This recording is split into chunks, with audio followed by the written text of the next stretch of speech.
Intlaħaq ftehim bilaterali bejn Malta u t-Turkija bilan li jirregola l-kummerċ u l-investiment bilaterali bejn iż-żewġ pajjiżi.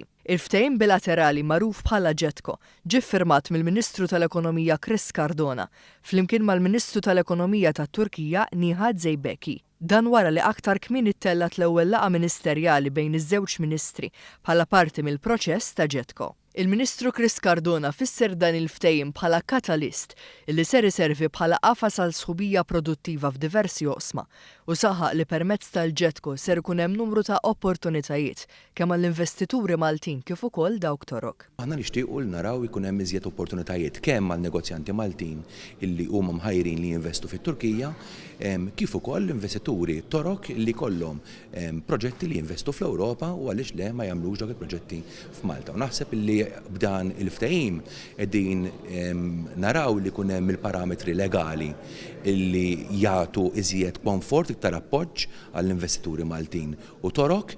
U fl-istess ħin qegħdin ukoll identifikaw ċertu niċeċ illi forsi qabel ma konniex nagħtu każhom illi joħolqu opportunitajiet ġodda ta' investiment bilaterali. Il-Ministru Cardona kompla jispjega kif il-qagħda ġeografika ta' Malta u t-Turkija huma ta' importanza kbira għas-suq reġjonali. Dan ifisser li ż-żewġ pajjiżi ser ikunu jistgħu jikkoperaw aktar bejniethom bil-possibilità li jkun hemm l-istess opportunitajiet ta' negozju għaż-żewġ pajjiżi. Ħeġġeġ lill-imprendituri Maltin u Torok sabiex jaqsmu bejniethom kif ukoll jimbarkaw fuq ideat ġodda, dan bilan li titjib il-kwalità ta' kooperazzjoni bejn iż-żewġ pajjiżi, kif ukoll ħalli jkun hawn aktar opportunitajiet promettenti.